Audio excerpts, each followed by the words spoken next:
Welcome to the new cyber frontier, bringing you the latest news and initiatives that focus on the development of cybersecurity economics. You don't have to be a computer or cybersecurity expert to get plugged in. Your host brings it straightforward, asks the tough questions, and brings the cyber world to a level of understanding for everyone. You can find us on the web at www.newcyberfrontier.com. Now join our host as he introduces the topic for today's new cyber frontier. Hi, my name is Tim Montgomery. I'll be the host today for New Cyber Frontier, this edition podcast. And today we've got Dr. Chris Gorog on, continuing our series on distributed ledger and methodologies.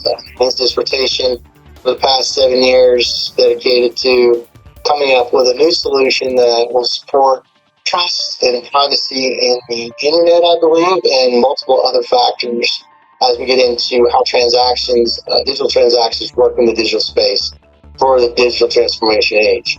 So, hi, Dr. Gorog. How are you doing today? Doing good. How about yourself?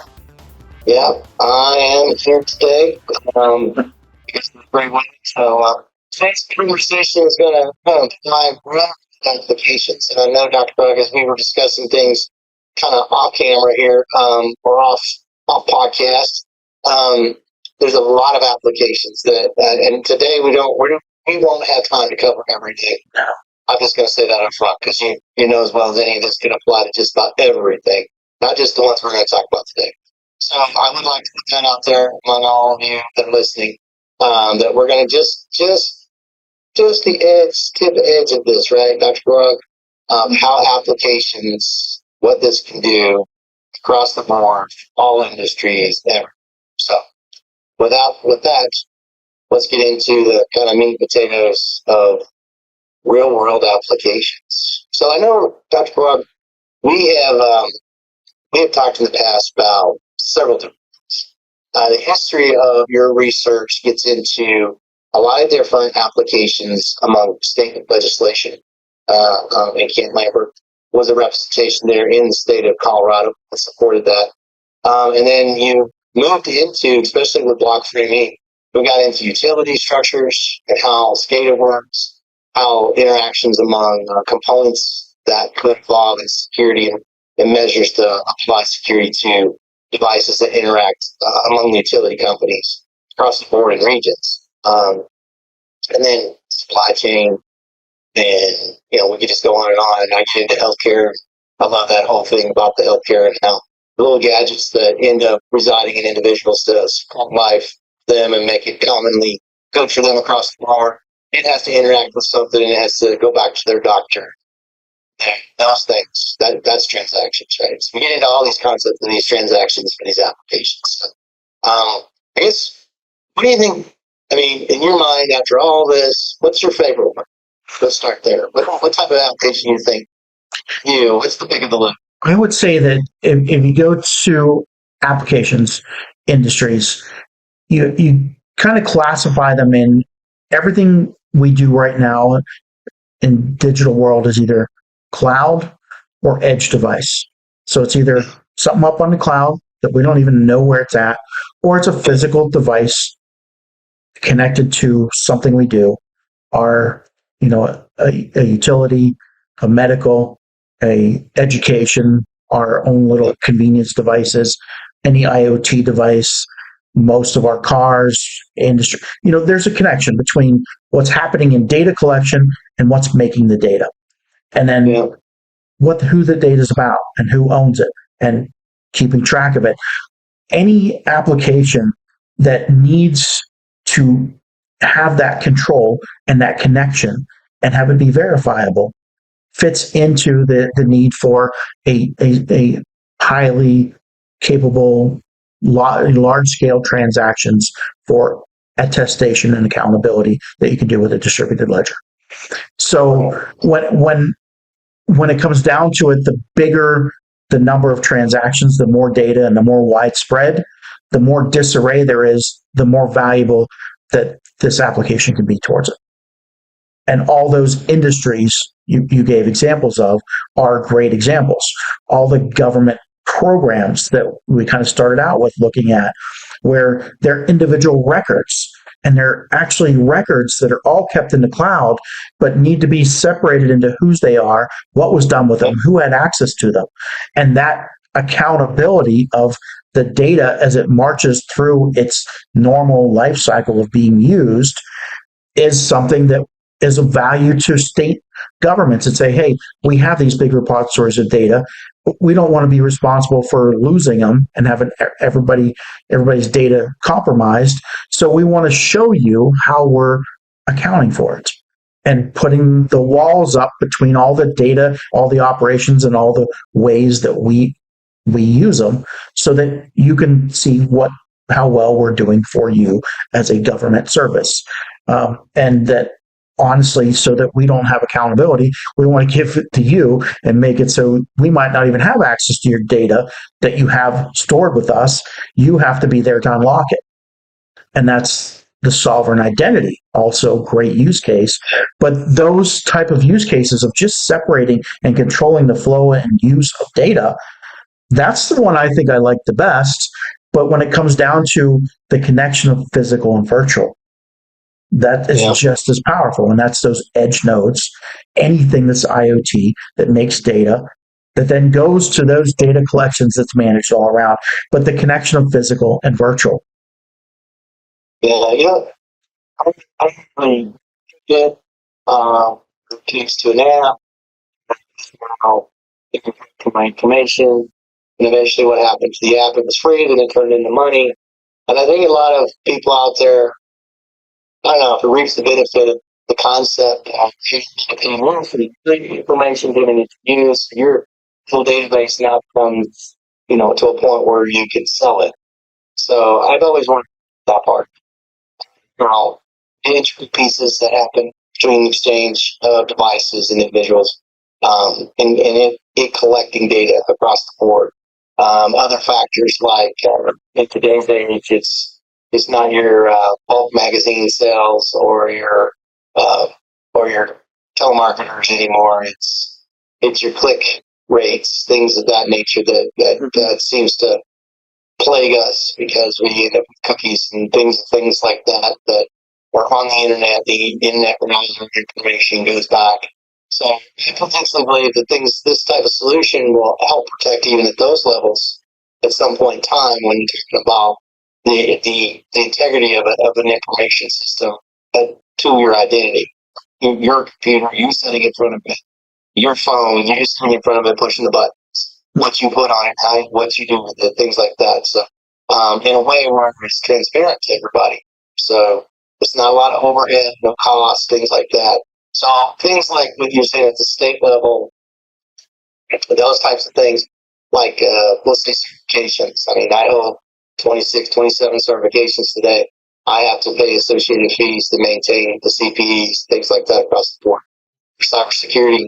And so I like to know that my information is out there. It's trusted from a trusted source when I log into it.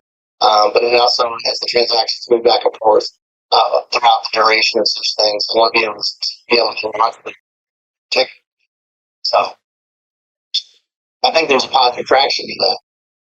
I also think that devices like your healthcare system devices, I don't know what the percentage or chance of, do you know what the percentage or chance statistically of somebody being able to capture that data from individual devices that are on individuals, personal devices like that in a healthcare setting, that could be problematic to diagnostics of that person. So, I think a lot of times, when you're looking at the healthcare is a good one to start and analyze and say, okay, so what could that industry look like? How many times does your Fitbit send something to get collected by a web engine that now has information about your heart rate, your blood pressure, whatever, for the last couple of years, right? And what does that tell them as a story about you? Right. So, and now if that information is controlled by you in the future, and you have the ability to say, I'm going to give it to a doctor only this piece of it for 2 minutes, and I'm going to see which pieces he looked at. I'm going to get accountability of what he did with it and know if he tried to send it to anybody else or have anybody else look at it. And I'm going to have all those attestation to its use. Is that a lot of work by you? Well, if you want to do it right now, there's no way to do it. This Fitbit can take your data and it goes to the cloud. But if a company that wants to get information about 1,000 people goes to that company, they sell that information they compile from you and 10,000 other people and make a lot of money because they have. So if that information is about you and you gave it to them without even thinking about it, or you don't know that they took it even, or it's a privacy thing that you clicked through that you didn't really fathom what was happening, because we do that with everything now. Everybody gets to use our data for the right to use their system, right?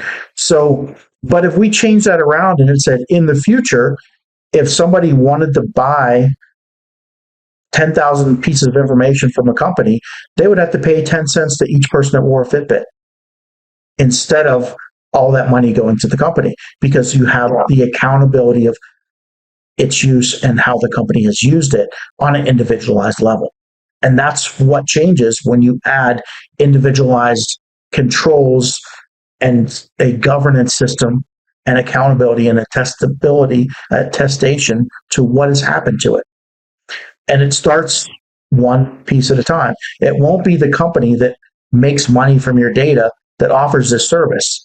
It'll be the company that is a new startup that makes money from having you as a customer and tells you they're going to give you money every time somebody wants to use your data and is open with you. That is a small company now that eventually takes over those big companies because people realize they can start to make something on a micro level and benefit on a micro level instead of just having nothing. Yeah, that's interesting. How do you think that impacts cybersecurity in the public side? I think we're packaging and cybersecurity of individual piece. It starts to eliminate the big repositories of data, or at least you're not in them anymore. Yep. So if you opt to start using services that come around in the post-digital transformation and offer individualized protection, instead of the services that you just sign away and give everything to, eventually those companies don't exist anymore. The free range data, we changed the philosophy. And I think I talked about in an earlier show is we started out with a philosophy that people want. They want individual empowerment. And we're making the technology to gradually enable that over time. We are empowering people with what they want. And that's the approach, is to, instead of just, when any new technology, any new era comes along, any new frontier opens up, people flow into it without any controls. But after a while, it becomes saturated enough that we need to start granularizing the new system of its use. Yeah, those are right.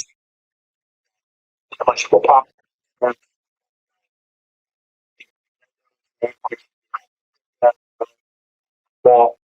Sales, things you transact to buy things on Amazon or wherever, favorite place you like to go to buy things on the internet as a digital transaction.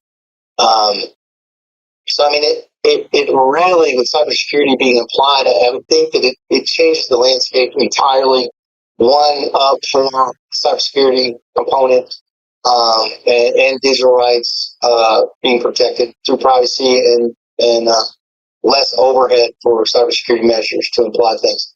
I think also that it adds to what insurance look at, because we look at intellectual property concepts.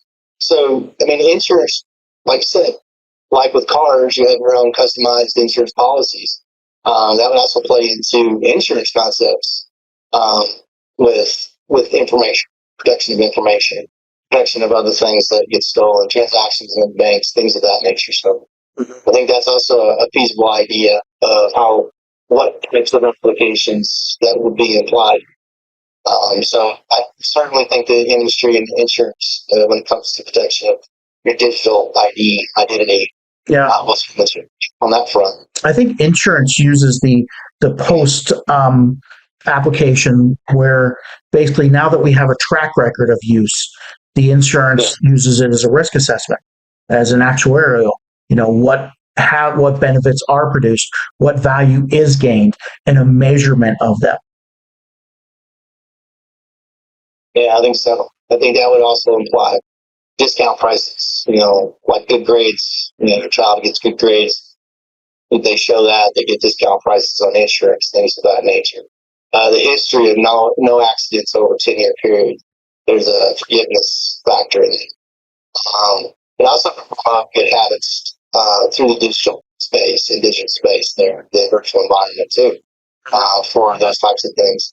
Does that mean now we're all going to have some kind of scores lingering over our head of how many times we clicked on the wrong thing? And that's the part where, the balance of privacy. So no matter what, every data set that you would produce might have some things that are valuable to openly to everybody seeing, like metadata, like what's in your data. But you might not want the actual data to be seen, or you might want the trend of your usage. You might not want how often something's done, but whenever you do want to open it up, you have the ability to. So the trends and the application of it over time, but the balance of, like I said, every data set you have to look at and say, which pieces of this are dangerous, which pieces of it do I want to keep to myself, which pieces are valuable that I could sell later, and which pieces will be open. And then there might be a social requirement that some pieces have to be open for everybody to know what your participation pieces are. And that's the components that we factor into trust algorithms, are those openly available pieces that everybody has to know to be able to tell how well you play with everybody else. What is your honor system? But now we're going to watch your honor system with a calculatable trust level, like your credit score. Like smart cities. I know I've been to conferences. We've talked in Colorado Springs here about the technologies that are interactive in smart towns, smart cities. The concept of a smart city plays to a lot of automations, but there's an awful lot of transactions, like the Internet of Things is basically going with that. In utilities, though, SCADA systems, they're quite different between the two concepts, but still interactive. What are some of the problems this type of thing could solve when it comes to some of those specific details of interactions between the commodities between the two sets of differences, utilities and smart city? So in the utilities smart cities, you have the ultimate kind of high need for attestation in machine-to-machine operations, so that you don't have bombs and people getting killed. Explosions of equipment. When you try to put high-power generators on the lines together, you could have very bad damage. You could even have loss of life and people getting hurt with electricity.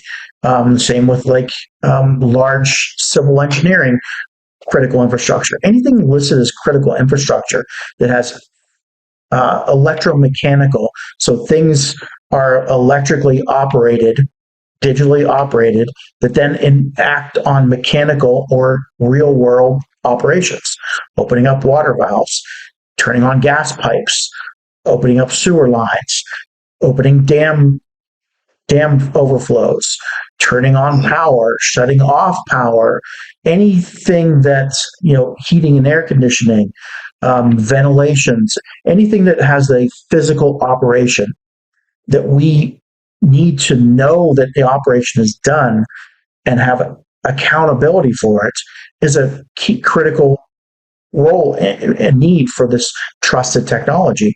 We've been trying to go as a society towards more green, more renewable energies, more micro providers of energy, like your house and solar panels, your car, a wind farm, power plants, a small generator at a company, all these different things that can produce power. The missing piece that we haven't been able to really adopt that is the ability to trust those different devices that aren't owned by one company. And electrically, if somebody says, my house says I'm putting power on the power grid for 2 months, say for 2 years, I'm going to tell the power company every day I'm putting power on the grid. The power company then is going to pay me for the amount of power I put on the grid, right? Right. What proof do they have that I actually put power on the grid other than my electronic devices telling them I did? Yeah. Which I could have hacked just to tell them I'm putting power on just to get paid. So the trusted accountability between electromechanical systems is what has stopped renewable energy adoption. The technology, we're actually working with several utility companies to put this technology into the end node systems on the grid so that they can not only trust each other, but make a transaction, an agreement for energy production and energy usage without the involvement of humans, a peer-to-peer operation. So if a wind farm comes up and it has power and a distribution, a hospital needs power, their equipment can connect, talk to each other, agree to use that power and pay for it without going to the utility company, and do that directly between two providers. Those type of systems are not possible without trusted communication. Yeah. And that trusted communication isn't possible right now unless the utility company owns everything, which is why it's only one-way power down. They're not going to give you money for what your meter says unless they put the meter on your house. But whenever everybody's making and distributing their own power, it is paramount that we have these systems that have trusted communication between edge node systems. And that's a very valuable, there's several problems that haven't been able to be solved in that. One is the security of those devices, 2 is the trusting of the data from them, and then 3 is to be able to make the transactions and scale it to millions of devices that a human never touches out on a pole somewhere. It goes back to the concept of thinking, well, if you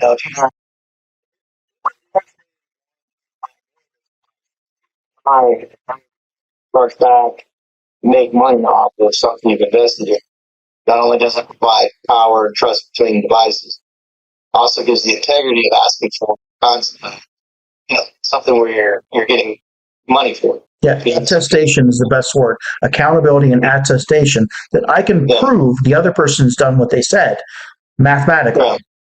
And it's I can see the algorithmic proof of it before I'm going to pay them. And that's what's distributed ledger. That's why the promise of it and why it was so sought after in the first cryptocurrency usage. Wow, without knowing somebody, I can trust that I got that money and they lost it or they transferred it to me, and I don't have any risk of losing out as long as I behave in the proper manner too. Yeah, it goes back to the individual being able to use more internal resources to provision things for themselves. Control. It's control of their own digital assets. Yeah. And the connection of physical to that is where the high valuable, like critical infrastructure, energy, smart homes, even in the medical devices we talked about, or anything that's IoT. Let's theorize for a minute that there's millions of consumer products that you get in your hands that get information from a web somewhere, provide information to the web somewhere, provide information to another system, and the ability to have commerce and actually control that for your own benefit, whether you're the company or the consumer. The company can't take information without you knowing it. You have to pay for information you get. Another person that's not the company, you can negotiate information sharing and a transaction with. But that power now rests in you as the data creator. The ability to purchase. Right now, a company has a major problem. They want to sell a file to somebody that it doesn't go to just everybody and not thousands of people. How do you sell it to one person, make money for that file transfer, and verify that that person hasn't given it to anybody else? That's of great value in the consumer market. And whether you're the consumer, a peer-to-peer operator, or the supplier of products and services, now products and services in digital form are connected to physical. Well, same thing goes for the autonomy of the transactions among the autonomy of the car. The autonomy would require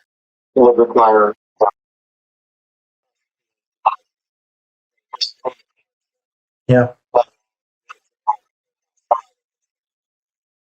And what we've just been talking about is what we might call in the cybersecurity industry compliance enforcement. So now if I know when somebody used something, when I gave it to them, what time they use it in, and I can shut it or enable it for a certain time window, I am now empowered with compliance enforcement. Yeah. And it's a very powerful piece added to the trust. If we can now trust and time slice to get trust, we can time slice to get accountability, and time slice to get attestation, and time slice to get revenue and economic benefit. Yeah. It sounds amazing across the board. Wow. Sure. This is really going to create trust factors. It's going to create the comfortability, confidence, things where you get on something and you don't have that worry anymore about some interaction and you're going to end up anyway something. You're going to end up having a problem somewhere because somebody decided to jack with you or mess with you somehow. These certain things. And then it evolves into this, you start being able to sell. If that's what you're going to do, you have the rights to figure out how to sell your own information for yourself. And it goes back to a variety of different factors today's age. This digital transformation. The start of being able to sell and manage and make revenue economics on your own information is to be able to control and manage it. Create a whole new environment. Yeah. With transmissions, the whole thing that we've never seen before, in the way where there's integrity. Yeah. We started out with this whole series talking about cybersecurity is the controls of our digital age. It is how we control and govern things that are all virtual and separate them from different peoples, different ownerships, different operations, what has happened to them. And until, I don't say that, hey, we've made the magic thing, everybody can use it and everybody's life will be benefit, but it's definitely going to change the philosophy and enable a new empowerment of something we haven't had before. Yeah, especially trying to figure out how to wrangle or put our hands on and make sure that our information doesn't go just all over the place. Something we can't help today. So certainly change there. Well, it's always good talking to you, Dr. Gorog, especially about this. I think we could go on and on and on, as I've always said in the last, pieces of the series that we've been continuing here. We are coming to the end of this podcast, and as always, I'd like to give last moments here to Dr. Gorog for his last words for this podcast. So go ahead, Dr. Gorog. Yeah, and we always like to say, get involved, reach out to us. There's many different applications and use cases that can be built on top of public open access APIs that are offered through these platforms and the technology and the community packages that will be available. Come see how you can involve, look up your application. If it's something you feel that could benefit from distributed ledger, look into our application instance of it. It is definitely something that I think is turning heads and will provide a whole new air of empowerment. And we look forward to So working with as many people as we can and empowering as many people as we can. Yeah, I think that's been your kind of mantra from the beginning, right? This whole entire episode, or alluding to the distribution, your research itself, those types of things have just expanded exponentially into all kinds of facets, and how this can integrate into just about everything we do in the digital age.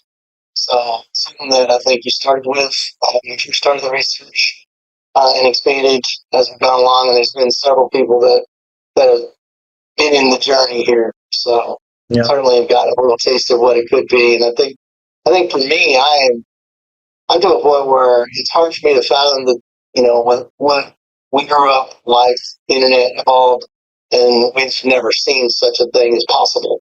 Now you're sitting here telling me, yeah, and you want everybody to come and see and get involved. Yeah. So it's a great idea. So, all right, that's it for our episode. It's time to this round.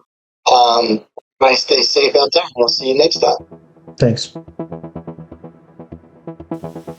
Blockframe technology offers next-generation blockchain-managed trust and security. Unique non-fungible tokens are used to secure software bills of materials to provide data quality and security for every transaction in your supply chain. Deploy advanced peer-to-peer product security, scale zero trust capability to millions of IoT devices, allow vendor tracking and accountability, and rapidly reset from compromise. Unchangeable, time-sequenced blockchain data provides next-generation security using machine learning trust algorithms and audit analytics. Start securing your supply chain today by contacting Blockframe at www.blockframetech.com.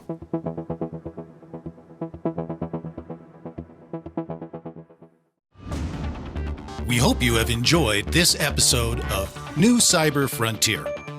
Remember to get involved. Often we think that someone else will handle privacy and security in the virtual world, but you are the only one truly in command of your virtual fate. Join our mailing list so we can keep you informed of breaking news and new releases. If you have an idea, if you have a question that you would like to hear answered, or if you want to get involved with our efforts, reach out to us at newcyberfrontier.com. We also encourage you to visit our sponsors' links, as they are the ones that really make this show possible. I want to thank each of you for supporting the show, and we look forward to seeing you back for the next episode of New Cyber Frontier.